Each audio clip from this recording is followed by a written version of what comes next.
Hello again, YouTubers, I'm SpongeBob 101 back here again on the Other Stuff channel with another Pokemon product unboxing and review video. Today is September 17th, 2023. We are just a couple days after the launch of Part 1 of the Hidden Treasure of Area 0 DLC releasing. The teal mask, had a lot of fun with that. And today we have something sort of related, but not exactly. So I have this great box here from Amazon Japan. And this contains something that was released the day after the teal mask released. So this is still a Japan exclusive. I'm going to quickly cut through the tape right here. So yeah, we've got the packing paper, and I'm going to quickly show you inside the box here. We have two of the exact same item. This is the Pokemon Terastal Orb, or Tera Orb for short. And we are going to be unboxing one of them in this video. Look, I'm going to be going through the whole product. I'm going to show you how it works. And unfortunately, I do not have the arcade machine to show you the operation of this item with, but I can still probably get this thing to light up and whatnot. All right, so let's quickly take a look at the box first. So starting off with the front here, we do have this Pokemon Mezastar game tab. And in this case, we do have Friede from the Pokemon Horizons anime and his Dark Terror type Charizard. So this is included in the set along with the Tera Orb itself. In fact, it does have the Pokemon Horizons logo, Pokemon Mezastar, and Takara Tomy, which is always, well, typically the manufacturer and distributor of products like these, like the Mega Ring, Z-Ring, and Dynamax Band. On the side here, we do have the tab once more, and it does show the Tera logo or symbol on the bottom. I think it's the bottom. And you're supposed to put it onto the little slot on the machine and it will basically operate. In fact, we can actually see how that is done from the top here. Really cool operation. Of course, again, I do not have the arcade machine, but just being a Pokemon fan, you know, and collector, I think this product is something you guys will definitely want to pick up. All right. On the other side here, we have Friede, Liko, Roy. Really nice. There is background music. Apparently, the thing has background music, so that's going to be interesting. Let's see if we can get that to work. So on the bottom of the box, it does say that there are two AAA size test batteries included. Bottom, there's also a contents list. We have the Tera Orb with the Mezastar tab.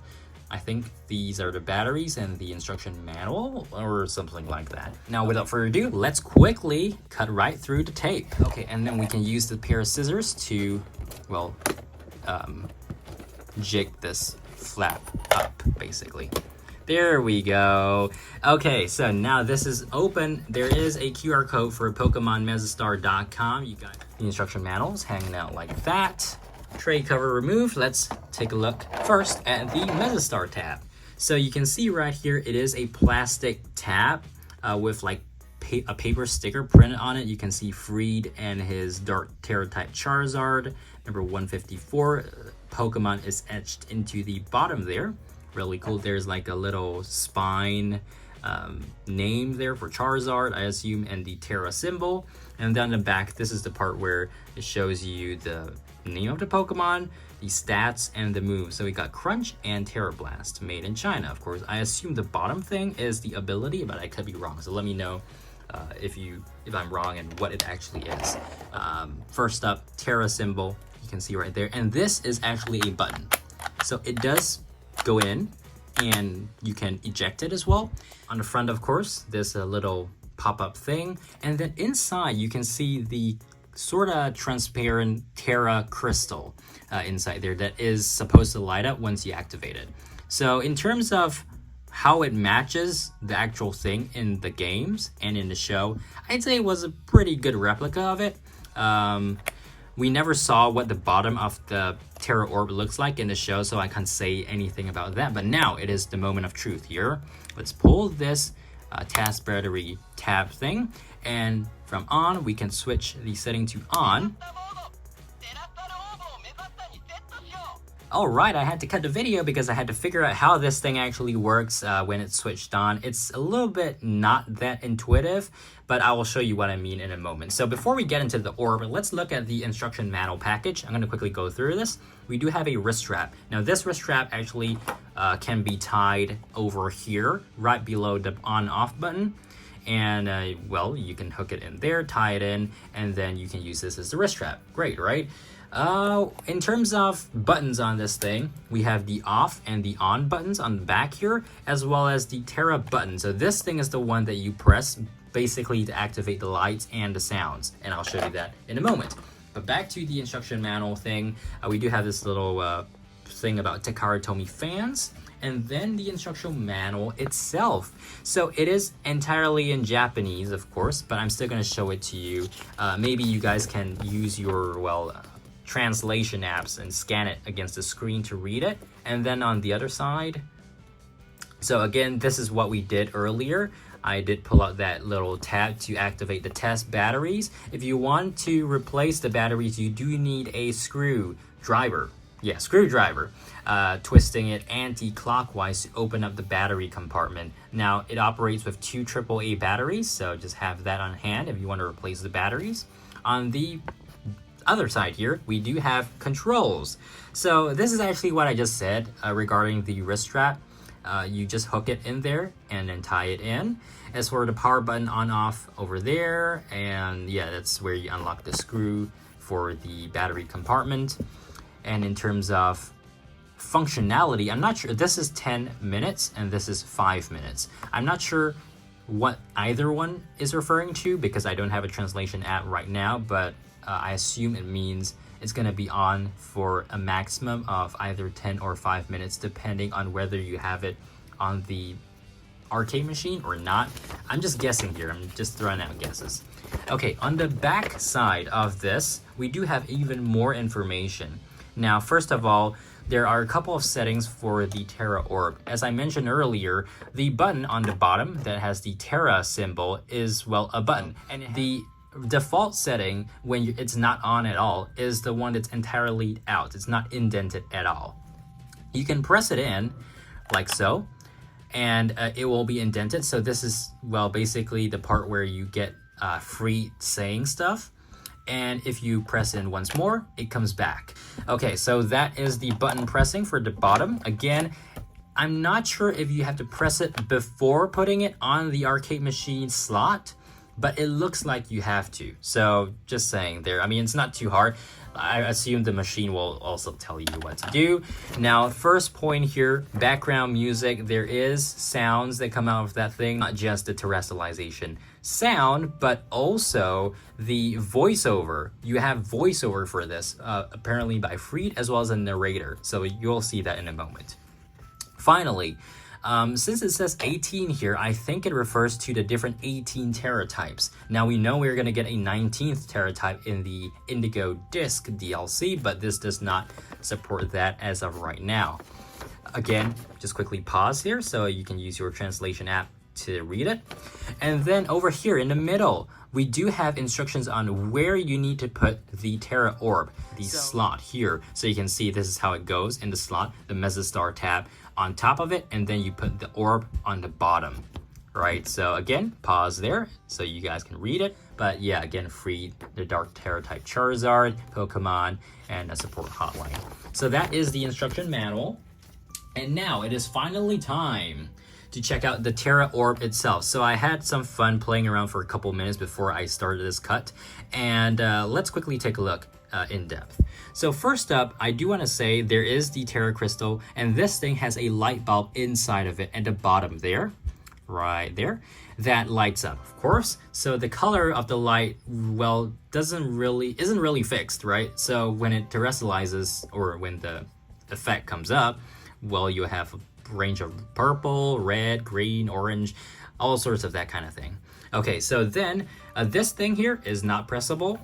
And then in terms of sounds, I'm not sure where the sound is coming from, but well, you'll see. Okay, so now we shall switch this from off to on.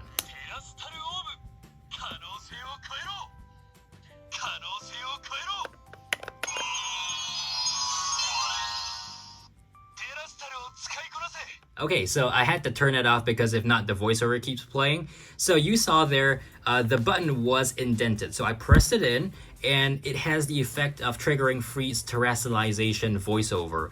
And it seems like you just had to tap it a little bit, so not absolutely indented all the way out, for it to continue on and result in the terrestrialization lighting and sound, of course.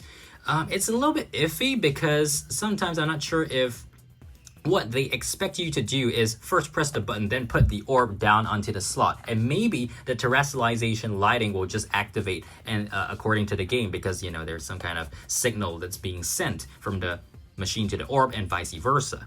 But that is the terrestrialization effect. Now, if I were to unindent it, you'll see a little bit of a rather eccentric soundtrack that I'm going to show it to you now. So let's switch it on again. So we're in the indented mode. Now let's press the button out.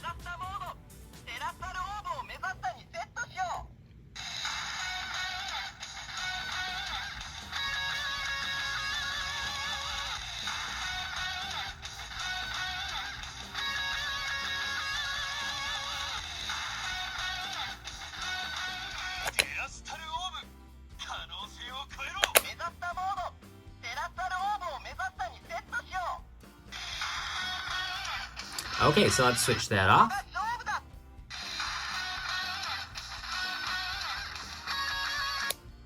Okay, so I had to switch that off once again because, again, I can talk over that. So that is the default setting. Now, I'm suspecting that the 10 minutes that you saw in the instruction manual earlier was that setting. So the one where it is, you press it in like that. That's the 5-minute voiceover thing. And this one, if you press it out again, it will be the 10-minute playing of that music, that really eccentric music that's kind of like crazy. But yeah, it's kind of weird because I thought there was going to be the Tera Raid battle theme playing from this thing. It would be really cool if that were the case. Apparently it is not, but those are the two settings, the two voiceovers. And it may very well be the case that if you use this with the machine, there are different sounds from it, aside from, well, the 2.5 of them. So I'm counting 2.5 because, of course, we've got the indented version, so like this, where Friede talks over you, or Friede starts talking, and then if you like wait for a bit or you press it just a little bit, it has a terrestrialization sound, right? So, and it lights up as if you were terrestrializing a Pokemon. Then, so that's a 1 and the 0.5. The other version, well, the one that's, well, the buttons, like you press it in and you press it out like that when it's on, and you have the announcer, the narrator saying something, and then the crazy music look plays. So that's the other one, the background music that apparently plays with this thing. So it's a really interesting product for sure. I picked it up for, I think, well, about $27 US, including shipping. Per piece, and I think it's still a worthwhile product if you are a Pokemon fan and if you really like Tera Orbs, or if you were collecting the Mega Rings, the Z Rings, the Dynamax bands. Well, this is a natural something you want to pick up as well. If not, well, really, this is kind of useless aside from a cool like centerpiece or something, like a display piece, because the machines, as far as I know, are only available in Japan as of the making of this video. So overall, if I had to give a rating from 1 to 10, and I compare this, of course, with the Mega Ring, with the Z Ring, with the Dynamax band, what rating would I give this? I would say it gets a 8 out of 10. I think this design is really, really great. We have that little light that lights up, you know, this dome thing. Of course, it doesn't open, but on the bottom, we also have that Tera, you know, symbol that looks really cool with the background, by the way. And do you notice it's teal and, well, not indigo, but it's blue. It's like green and blue, which are the colors of the Teal Mask and Indigo Disc DLCs, in case you didn't notice. I'm not sure if that's signaling really anything, but it's a cool detail. Of course, this is a replica of the item from the game, but the 2 points that I chose not to give was really because of the functionality without the arcade machine. When they said background music, I had a little bit higher hopes, but aside from Friede, there is a line from Liko, there's a line from Roy, I think. So what we heard just now was Liko. I'm pretty sure there was one that was from Roy as well. It's subjective, right? Like that crazy music, again. Yeah, that's absolutely wild. I don't really like that song, but if you do, then props to you. But yeah, overall, 8 out of 10. Should you get it if you're a Pokemon fan and you have the opportunity to get it? Absolutely. I think it's a great collectible in line with the Mega Ring and so on. But still, Mega Rings are my favorite out of all 4 for now because, again, I'm still biased towards Mega Evolution. But still, this is a really like a chunky, cool thing. And it's the first time that we had a mechanic that doesn't require us to like attach it to your wrists. The Mega Ring, Z Ring, and Dynamax bands were all wearable items. This actually is an extra accessory that you can even, use the wrist strap with. So that's actually kind of cool. So that's all for unboxing and review of the Pokemon Tera Orb, a brand new product from Takara Tomy. Make sure to subscribe, like, let me know in the comments. Are you guys interested in picking this up? And what are your opinions on it? Is it cool? Is it a little bit just a gimmicky thing?